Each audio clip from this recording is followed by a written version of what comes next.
À l'Éternel la terre et ce qu'elle renferme, le monde et ceux qui l'habitent. Ici, la terre et le monde sont utilisés de manière parallèle pour désigner ce monde entier où nous, les humains, vivons. De plus, ici et ce qu'elle renferme et ceux qui l'habitent désignent aussi de manière parallèle toutes les choses qui remplissent ce monde entier. Par exemple, l'herbe, les arbres et les animaux sur cette prairie, les oiseaux qui volent dans ce ciel, les poissons et les tortues dans cette mer.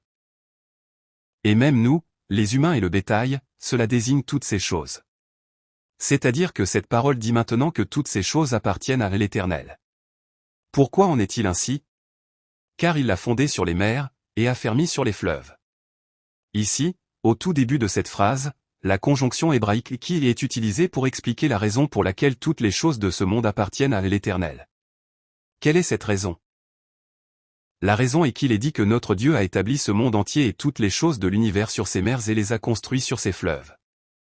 Qu'est-ce que cela signifie? Dans Genèse 1 verset 9 à 10, il est dit, Dieu dit, que les eaux qui sont au-dessous du ciel se rassemblent en un seul lieu, et que le sec paraisse. Et cela fut ainsi.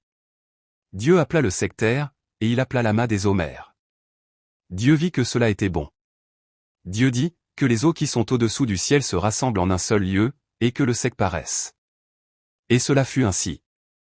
Cette parole parle maintenant de la création de notre Dieu. Non, cette parole montre de manière représentative un aspect de la création de notre Dieu à travers une expression synecdotique. C'est-à-dire que le texte d'aujourd'hui dit, concernant la raison pour laquelle toutes les choses dans ce monde appartiennent à l'Éternel, que c'est parce que Dieu a créé ce monde entier et toutes les choses de cet univers. Non, ce monde entier et toutes les choses de cet univers sont tous des créatures de Dieu, faites et créées par Dieu.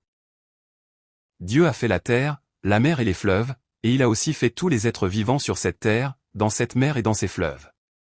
Les animaux qui jouent sur cette prairie, les oiseaux qui volent dans ce ciel, les poissons dans cette mer. Non, même nous, les humains, Dieu a tout créé.